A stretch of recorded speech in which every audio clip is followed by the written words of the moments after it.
Kani day mga panahon na mga Inday no is pauli na mi or pabalik na mi sa Iligan City. Anyway day mga Inday no is mayong adlaw di ay sa tuang tanan. Og diri day nga video mga Inday is tubago na ko tanan inyong mga pangutana katong didto pa ko sa Cebu. Then before day ani mga Inday no is niadto sa day mi anig tabuan kay lagi mamalit mi og mga bulad. So nangita mig mga pasalubong nga mga bulad ba. Og diri ra day ko kakita og daghang bulad sa Cebu City mga Inday ba nga bag-o kayo sa kuang mga mata. Kay lagi daghan kay silang bulad diri nga pwede nimo kapilian or daghan kay kag bulad diri nga pwede nimo mapalit. So kay first time man lagi nako ning ni anhi diri silang tabuan. So diri ko nakakita nga naday bulad nga tosino, naday bulad nga lukot, ug naa sa day bulad nga puro bukogra. Ug daghan pa kayong bulad diri nga klase nga ako ang nakitaan nga lagi bag-o kayo sa pananaw sa kuang mga mata. Kay ako manggod mga Inday no isilig ay ko bulad mo nang nag-enjoy jud ang ako ang mata diri sa tabuan. Pero mao sa ni dako kay pagmahay nako mga Inday no kay lagi ang mga bulad nga gusto na kong i-try is wala jud ako siya gi-try og palitsad. Mo na pag-abot nako diri sa Mindanao mga Inday no is grabe pud ang pagmahay nako kay lagi wala jud ko ni palit og ginagmay lang atong bulad nga bag-ong pananaw sa kuang mga mata. Kay katumanggod nga klase nga mga bulad mga Inday no is wala jud ko ka-try ato sukad-sukad. Mo na puhon ko makabalik ko og Cebu so ako jud tong paliton ang mga bulad nga wala na ko nakaon sukad sa kuang pagkabata or pagkatawo ba. Og daghan sa day kay sila suriso diri mga Inday no nga tagto 50 ra ang kilo so magpili lang ka dira katong gagmay nga pagka-circle or dagko nga pagka-circle ba. Og kani sa day lang suriso mga Inday no is lami jud ni siya og klase. Og anyway mga Inday no kani daw tabuan diri nga among gianhian diri is dili daw ni part sa kulon. Kay daghan kay reklamo sa ko ang mga comment section nga lagi daw dili daw ni siya part sa kulon nga kaning tabuan daw kuno please lang. So kamo nay bahala mag-adjust mga taga Cebu kay kamo may taga diha so kami kay dili man mi taga diha dayo ra man mi sa inyong lugar. Mao nang dili jud mi kahatag og saktong location diha. Basta ang importante is nag-enjoy mi sa inyong lugar kay lagi ang inyong lugar is grabe pud kanindot. Og sa mga nangutanan ay nako nga pwede ba madala or pwede ba ka makakarga og daghan kay nga mga soriso or tosino pabalik nimo og Mindanao. So pwede ra sad kayo mga Inday no nga mamalit mo dihara og mga soriso then pabalik mo Mindanao or asa mo dapita mo agto basta makabarko lang mo kay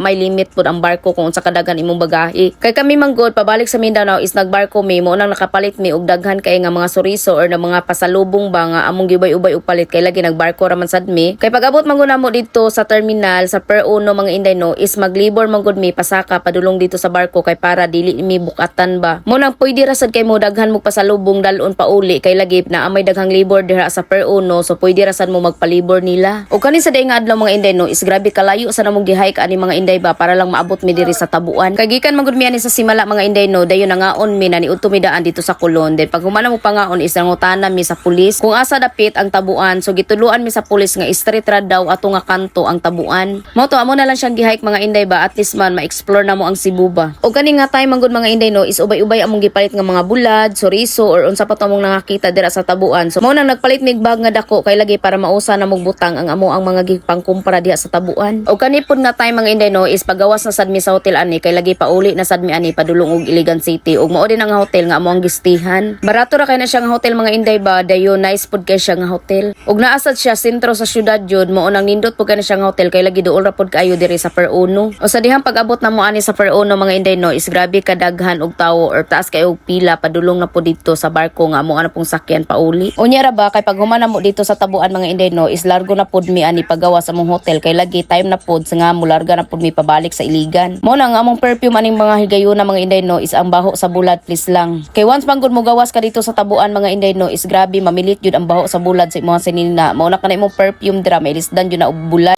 Kay ang tosino manggod og ang bulad mga Inday no is gipaulahin na mo pagpalit. So gipalit na mo na siya nga mulargahay na mi or pabalik na mi diri sa mo ang lugar. Kay lagi dili pa mabaho ang soriso nga mo ang gidala kay lagi matulog pa biya mig isa ka gabi sa barko usa mi maabot diri sa Iligan City. Dayon dapat mangutana jud mo ubag-ubag jud tong gibuhat nila ang ilang soriso kay para pod fresh pa inyag abot ninyo diha sa inyuha kung taga Mindanao mo. Kay kami manggo mga taga Mindanao mga Inday no is grabe jud may gilamian sa longganisa or sa soriso diha sa Cebu. Unya ra ba ang uban nga taga Mindanao is mo react sila kay lagi daw daghan po daw longganisa or soriso nga lami daw diri sa moang lugar. Yes kabalo jud ko nga daghan pong lami nga mga soriso or longganisa diri sa Mindanao pero lahi man pud to klase gud ang nasa Cebu pud. So mo din ibuhatan ninyo mga Inday no kung pauli na mo padulong sa Mindanao or asa mo nga lugar mo uli then diha mo gikan sa Cebu then daghan kay mo og gipalit. Kay para makapalit mo og daghan mga Inday no labaw na jud ning kaning soriso kay lagi bukat man jud ni siya kung madaghan nimo siya og palit. Kay ang mas maayo man kung buhaton ninyo mga Inday no is magbarko jud mo kung daghan mong dalang mga bagahe or daghan mong dalang nga mga pasalubong or mga karga ba. Kay lagi sa barko is pwede ra kay na sa tanan kung maunay dalon ninyo inana kadaghan na. Kay ang barko magud mga Inday no is wala sila limit sa ilahang kilo or wala sila limit unsa kadaghan imong dalon. Kay dili magud pareha sa airplane mga Inday inday no nga dili jud ka basta-basta makadala og mga bagahe didto ba. Mo na kung taga Mindanao mo mga inday no, so perfect kayo or nindot kayo nga magbarko ra mo kay para daghan kay mo pasalubong mapalit niyo pag uli ninyo. Kay mao na mong gibuhat mga inday ba kay makatipid sad mi or barato ra sa pupliti ning barko. Ug ang sa libor sad mga inday no, ang amo ra pud ang gibayad sa among mga bagahe tanan is 300 pesos raman sad. Pasaka na siya sa barko, pasaka ra na sa kwarto nga asa dapit ang inyong room diri sulod sa barko. Ug kani ding barko among gisakyan ani pagpauli mga inday no is nay nag-video kay diri sa sulod. So bibo pud siya nga barko ba, then di pud kay siya ingon nga gamay pud nga barko. Ug ang nakanindot sa dani nga barko nga kukalyong mga inday ba kay lagi bugnaw kay sa tanan ang tourist room. Ug sayo day kami na hapon diri sa ilang couch mga inday ba kay lagi gusto mi mamahuway og sayo or gusto mi mga tulog og sayo ba. Ug anyway day mga inday no, katuday nag-comment sa akong reels about ato sa Soriso. So diri day ako tubagon mga inday no. So wala day ko na maligya og Soriso mga inday no. Namalit ra sa day mig Soriso atong dito sa tabuan sa Cebu mga inday no. So ang kilo nila is naitag 250 ang kilo, naapoy tag 200 ra ang kilo sa ilang Soriso. Ug katuday nga video mga inday no is nag-viral dito. Mo nang daghan kay salamat sa inyong pagtan-aw or sa inyong pag-comment ato nga video. Kay daghan man gud kay nag-PM na ko mga inday ba nga mo order sila ato nga Soriso or mo palit sila ato nga Soriso. Ug pwede ba daw to ipadala daw sa Mindanao. Unya ang problema man gud ato mga inday no is wala koy contact sa tag-iya or wala siguro to nakita sa tag-iya sa Soriso ato nga video. Kay mayong tag nag-PM to ang tindera ato or ang katong tindahan sa Soriso nga mong gipalitan dito sa tabuan sa kuha kay lagi ma-refer ta mo dito sa iya nga dito mo order. Unya lagi kay wala man to siya PM or wala man niya nakita ang ako ang video nga nag-viral, so mo nang wala ko kabalo kung asa mo dapit maka-order ato niya. Pero in fairness mga inday no, lami jud kaayo ang iyang Soriso ug iyang longganisa dito sa Cebu. O katura po siya nga tindahan ang amo ang gipalitan sa mga Soriso mga inday, so super lami jud noon pud kay siya og timpla. O kato sa dayon bulad nga bukog mga inday no, is grabe pud kadaghang nag-PM nako ato kay lagi mo palit pud sila kay motilaw pud sila ato, so taga Mindanao ra pud to sila ang nag-PM nako. Ug mao sad lagi to mga inday no, kay wala sad ko kabalo sa tindira ato ug asa nako siya makunta kay para maka-order sad mo. Kay ang views man gud ato is 1.6 pero wala jud siguro kakita ang tindera ato dito sa tabuan nga nag-viral to nga video ug daghan pud ay mo order ato. Ug maora dayto ang mga kaganapan ako dito sa Cebu mga inday no, ug dire na day ko mag-end ug maora sa to akong i-share sa inyo for today's video. I'm Emerly and thank you for watching. Unang bye mo. Oy.